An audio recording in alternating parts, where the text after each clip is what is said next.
Two more questions that pertain to water, part of which you have already answered, but I think we should go ahead and go to them. Did you have another rebuttal on what you just said? Okay.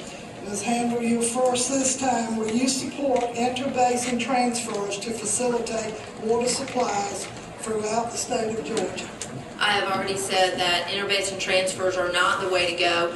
We have immediate needs that we must deal with, and trying to address it through IVTs is not going to be the answer. We have got to do things like build this network of reservoirs, both large ones and small ones. Again, they are going to be far more feasible. Secondly, looking at the regulatory climate within our state through EPD around the kinds of regulations that are in place for reservoirs. What do we have in place that's holding us back from being able to move these forward expeditiously? And then working with public-private partnerships, not in any way having the private entities own the water, keep that in the hands of local control, but have the state be a partner with local governments to help jumpstart this initiative forward.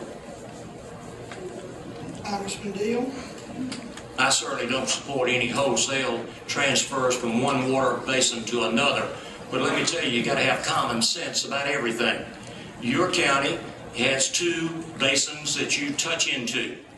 It would be foolish to say that a county such as yours, or a county like Hall, or a county like Cobb, or a county like Gwinnett, and there are many others besides those, that are in two basins, would have to build parallel water supply and water treatment systems in order to prevent having some form of interbasin transfer. That is not practical, it is not economical, and it is not something that I think most people would support.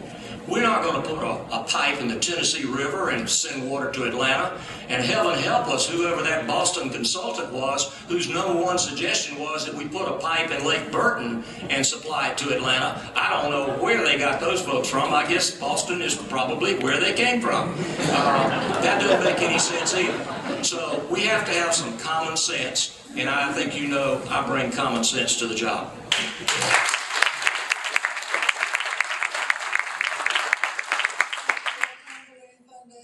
Well, I think everyone already knows that the agreements are in place already for the IBTs for those local jurisdictions that have that. Indeed, we have to have common sense, and that's why moving forward with large-scale interbasin transfers is not common sense, ladies and gentlemen. There was a piece of legislation in the legislature that had, I think, close to 100 sponsors on it against it. We cannot let ourselves get embroiled in a large, emotional debate over this while we sit there and not get the short-term things that need to be done within the next 2 years. We have until July 2012 to make some significant progress on this issue, and I would submit that trying to go down the path of IBTs is not the common sense path to go on this.